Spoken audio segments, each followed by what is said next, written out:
શું મિત્રો તમે મેલડીમાના જન્મની કથા જાણો છો? તેમનો જન્મ કેવી રીતે થયો?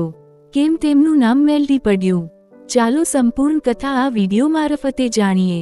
તે પહેલા અમારી ચેનલ ધાર્મિક ધરોહરને સબસ્ક્રાઇબ અવશ્ય કરજો આવા જ વિડિયો જોવા માટે. કોમેન્ટમાં જય માં મેલડી જરૂરથી લખજો. એક વખતની વાત છે, ત્રણેય લોકમાં હાહાકાર મચાવી દે એવો એક અસુર હતો, અમરવો દાનવ. દેવતાઓ પાસેથી વરદાન મેળવી તે શક્તિશાળી બની ગયો હતો. સમય જતાં તેનો ત્રાસ એટલો વધી ગયો કે દેવો પણ ડરી ઉઠ્યા, માનવો તો ભયથી ત્રાહી ત્રુઆહી પોકારવા લાગ્યા. દેવો સૌ સાથે મળી આદિશક્તિના ચરણોમાં જઈ વિનંતી કરે, હે માતા, અમને રક્ષો, ધર્મને બચાવો. આદિશક્તિ પ્રસન્ન થાય છે અને નવદુર્ગા સ્વરૂપે અવતરિત થઈ દૈત્ય સામે ભયંકર યુદ્ધ શરૂ કરે છે.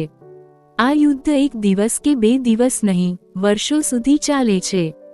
છેવટે થાકી ગયો અમરવો દાનવ પોતાનું જીવ બચાવવા નજીકના સરોવરમાં છુપાઈ જાય છે.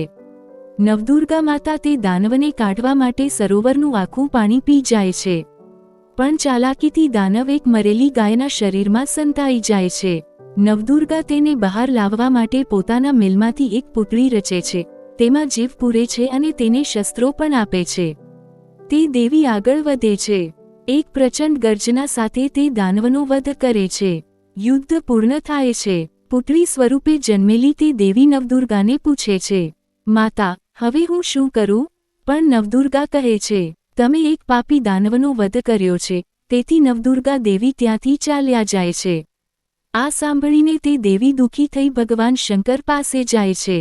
શિવજી ગંગાજળની ધારા વડે તેને શુદ્ધ કરે છે અને આશીર્વાદ આપે છે. દેવી પોતાની ઓળખ માટે પૂછે છે, હે મહાદેવ, મારું નામ શું? શિવ કહે, જાઓ નવદુર્ગા પાસે, તેમના પાસેથી નામ મેળવો. જ્યારે દેવી નવદુર્ગા પાસ આવે છે ત્યારે નવદુર્ગા કહે, જો તમારે નામ જોઈએ તો પહેલા મને યુદ્ધમાં હરાવો. આમ ફરી એક ભયંકર યુદ્ધ થાય છે. ત્રિમૂર્તિઓ પણ તેનું બળ વધારવા શસ્ત્ર આપે. શંકરે ત્રિશૂલ, વિષ્ણુએ ચક્ર, બ્રહ્માએ ગદા. યુદ્ધ અંતે તે દેવી વિજય મેળવે છે. શિવજી પ્રસન્ન થઈ કહે છે, તમે તમારા નામ માટે લડ્યા, એટલે તમારું નામ મેલડી. મેં વધતા લડી બરાબર મેલડી. આમ દેવી બની મેલડીમાં. તેને પોતાનું વાહન તરીકે બોકડું પસંદ કર્યું.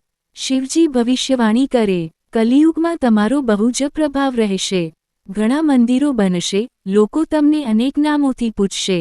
તમે કલિયુગની રક્ષક દેવી તરીકે ઓળખાશો. અને આજે પણ મેલડીમાં શક્તિ, રક્ષા, કરુણા અને આશીર્વાદનું દિવ્ય સ્વરૂપ બની પ્રત્યેક ભક્તના જીવનમાં પ્રકાશ પાથરે છે. જય માં મેલડી.